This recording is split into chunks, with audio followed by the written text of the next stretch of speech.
원달러 환율이 최근 계속 떨어지면서 수출 기업들의 비상이 걸렸습니다. 중소기업들은 환 리스크 관리에 더 어려울 수밖에 없는 형편인데요. 앞으로 환율 변동 전망과 함께 어떤 대응 전략을 갖고 가야 하는지 윤길 기자가 알아봤습니다. 원달러 환율이 장중, 연중 최저치마저 붕괴되면서 1,054원 3전에 거래되는 등 환율 변동이 심상치가 않습니다. 이대로라면 1,050원은 물론이고 내년 초에는 1,000원 밑으로도 내려갈 우려도 있습니다.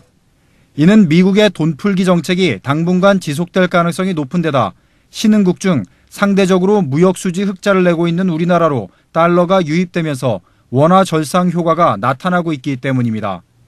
하지만 전문가들은 올 하반기 1,050원 밑으로 더 떨어지면서 1,000원마저 붕괴되는 일은 발생하지 않을 것으로 전망하고 있습니다.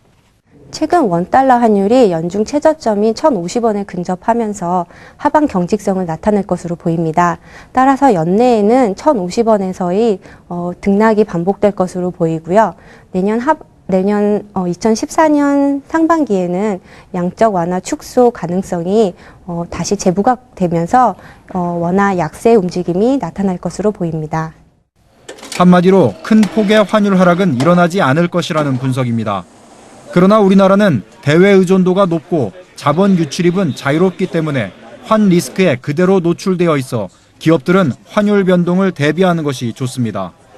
실제로 환 위험을 관리하는 기업과 그렇지 않은 기업은 손익에 있어서 큰 차이를 보이는 것으로 나타났습니다.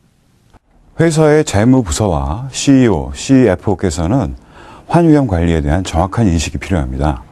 환위험 관리는 환율의 상승이나 하락으로 인한 손익을 줄여서 본업의 손익 흐름을 왜곡하지 않도록 하는 것이지 환차익을 얻기 위해서 투기를 하는 것은 아닙니다.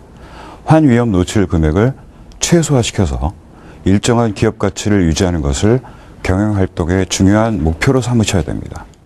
구체적으로 환위험 해지를 위해 기업은 은행과 선물환 거래를 할 것인지 아니면 무역보험공사의 보험에 가입할 것인지 등 각 기업에 적합한 환위험 관리 방법을 택하는 것이 좋습니다. 또한 수입과 지출을 통화별로 일치시키거나 외화 자금의 수입 또는 지출 시기를 의도적으로 앞당기거나 늦추는 방법 등을 통해 환위험을 해지할 수 있습니다. 한편 환율 변동이 심해지는 최근 시장 상황으로 인해 중기중앙회와 외환은행이 개최한 환위험 관리 상담과 설명회 자리에는 많은 중소기업 관계자들이 참석해 높은 관심을 보였습니다. 한국경제TV 유은길입니다.